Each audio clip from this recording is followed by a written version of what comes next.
Hello and welcome to your in-depth weekly horoscope for week commencing the 22nd of November for the Sun or the Ascendant.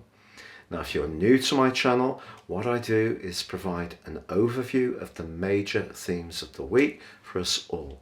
I then dive deep and give a detailed forecast for each zodiac sign, so please stay with me for that. Monday sees the Sun return to the sign of Sagittarius. Sagittarius is the ninth zodiac sign. It's a fire sign, but it's also mutable. That means it's very flexing. It's very much to do with higher values, can be to do with philosophy, higher education, travel, borders, anything to do with customs and exports, adventure, independence, and it has a very inquiring energy. But it's also joined on Wednesday by Mercury, the planet of communication. Technically not at its best in the sign of Sagittarius, but I think this is one of the afflictions that's least difficult. Here Mercury gives us even greater appetite for information, for knowledge. And the two are going to be broadly together from the middle of the week through to the end of the week. And then next Monday, the 29th, they come into an exact conjunction known as a cazimi, which is very exciting.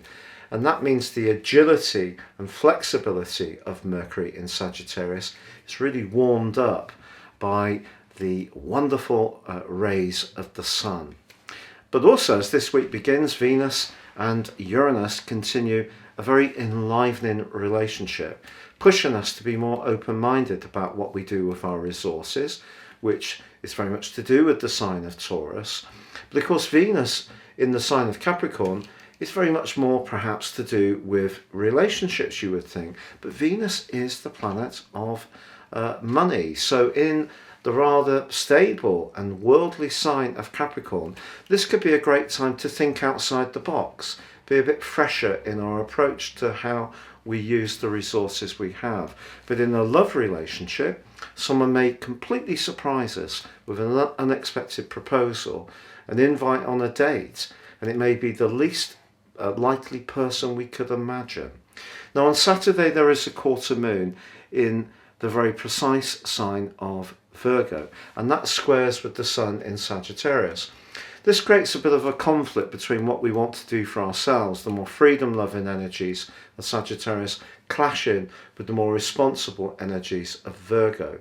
So if we do want to do something more independently as the week draws to a close, important not to give away our autonomy by promising to do something for somebody else that we might actually end up regretting and feeling a little bit resentful about. Now all this week, as it's been for some time, Pluto, the planet of change, the planet of power and of the underworld in Capricorn, is in a semi-sextile to Jupiter. And this can be very, very positive for the reform of how we go about things in a collective sense, but particularly around how we work and how we earn a living. So some big changes can still be evolving there for us all. But please stay with me for your individual zodiac sign. But if you would be so good to subscribe to my channel, if you've yet to do so, please click on the subscribe button. And this will mean every time I drop a video, you'll get an alert. Also, if you'd like to get your free daily horoscope fired to your device each morning, please see the subscription link below. I've written these for over 25 years. My work's used around the world on some major platforms. And finally, with year 2022 racing up, if you'd like to get your personal horoscope for next year, your forecast based on your time, date and place of birth, you can do so now. Get the rest of this year free and 30% off and a character analysis. Please see the link beneath this video. Hello Scorpio and welcome to your in-depth forecast for week commencing the 22nd of November. The Sun's move on Monday, followed by Mercury on Wednesday, is going to give you a fantastic opportunity over the next few weeks to think more about resources. That's the practical message.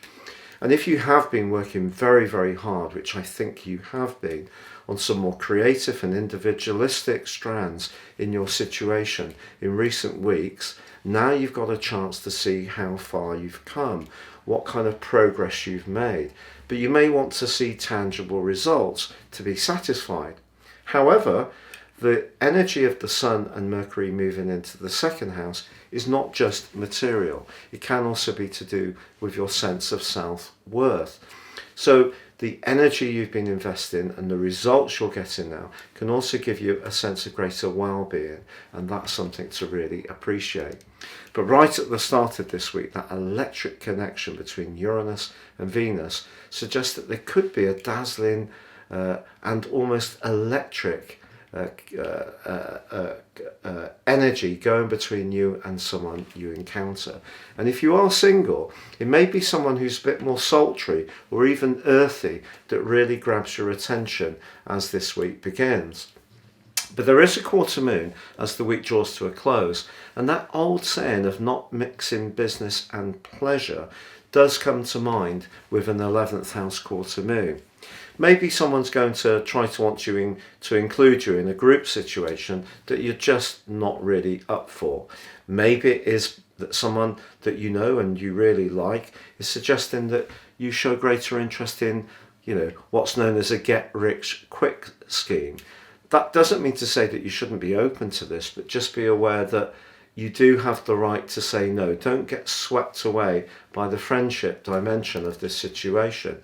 So the second house energy that's now manifesting so strongly for you is about making sure that things feel secure for you, whether it's in terms of your personal relationship with yourself or in terms of your expenditure. So with Christmas fast racing up, obviously we want to please our loved ones, but I think this week is just saying enjoy the progress that you're making, or appreciate what you have in your situation, but don't be too free and easy with your resources.